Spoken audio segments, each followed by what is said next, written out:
This is one of Kick Legends. Today we're going to show you an off balance with the knee bump.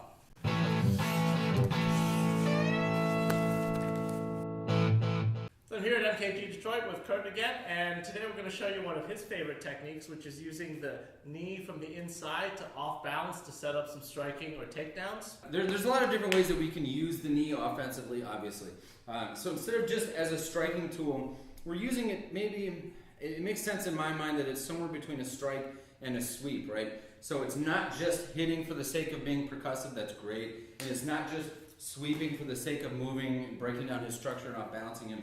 It's somewhere in between. So with my foot planted, the ball of my foot between his legs like this, if my knee is very close to his, it's hard to maybe get a lot of force on a shot. Some little shot is great. Obviously the groin is accessible here, so for self-defense that's good. But in other contexts where that's not an option for us, if we just make a small circle rotation and bump his leg out of the way, it should cause his structure to break down. So if what we're trying to do is to facilitate hitting, what I want to do is to put his head in a position where I can hit it with ease, and he's in a position where he can't defend with his tools in the way that he's used to, right? So this kind of position puts his head lined up right here for the shot, and it puts his balance out the rear window. We're working on this from a couple different entries, and today we wanted to show you one that is more applicable in the sports setting because we like to present stuff that you can take into a lot of different kinds of training. So whether you're sticking with a pure FMA, reality-based fighting system, or more of a street, or more of a sport-based system, this is going to still be a useful concept. So basic combo is we're going to shoot a deep slip so that my knee is inside his. I'm going to stand up to off balance him a little bit and get this arm kind of almost drawing a reaction to that inside knee bump. And then from here, I'm going to swing this arm around for either an elbow or back fist, and then I'm going to take an overhand right, converting that to an elbow. From here, I'm going to shove him off balance with the battering ram that you may have saw me do with Ben Lightman, and then I'm going to take some kind of kick just to finish off with a quarter circle. So I'm going to sweep to the outside because that's what I happened to see when I saw him standing in front of me. Okay, so the basic sequence again, just to break it down, is as the punch comes in, I'm going to dip, okay? And if your art that you're used to, your training, your technology is used to going low, maybe you're shooting to the legs or whatever, this basic motion should feel familiar. And if you're training that kind of motion and that's not your habit to go to the ground or to take the legs, then you can still apply that motion in this way. So we're going to duck, but leave the hands up, right? Which will also protect us from this knee. And then lift here. So when I lift, I have to make sure my foot is already stepped between his.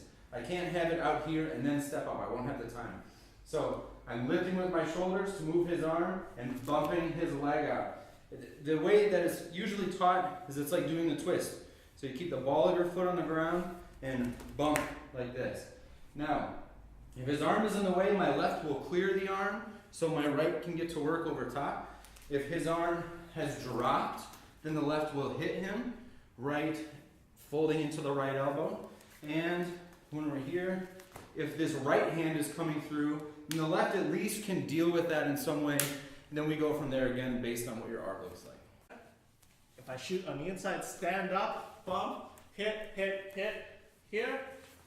If he's there, I might feel like stepping through with the right kick makes sense. So the key is to exit, because after hitting, sometimes the blind defense that you have is to just grab the guy. So if Kurt does the technique to me and he slips deep and I can hit and hit, I'm just going to try to grab him, right?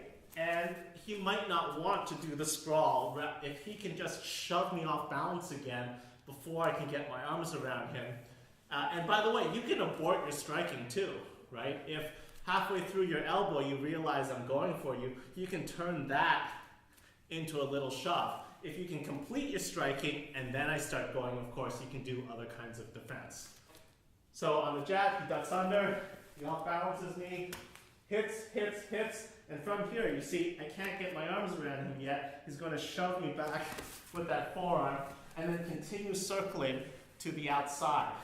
So from a forwards view, we're going to go slip, stand, bump, hit, hit, hit, shove, and then kind of move based on what I see. Either step to the outside, step through, or maybe just keep on shoving him forwards. Something is going to come up when we do this.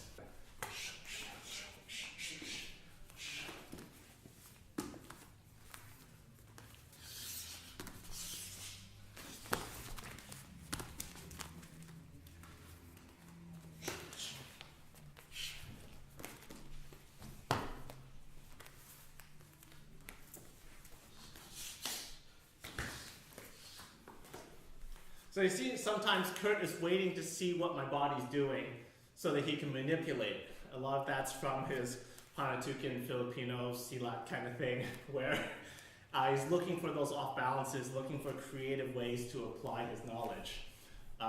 Again, in a more sport-oriented fashion where you don't necessarily have the inclination or the time, just keep hitting. Just keep hitting, keep striking, keep shoving.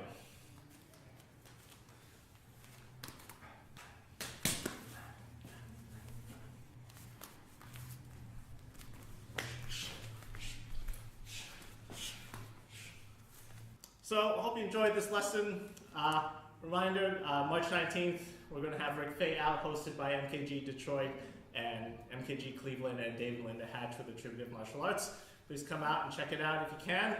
You'll see some of this stuff done at probably a level better than we can do it.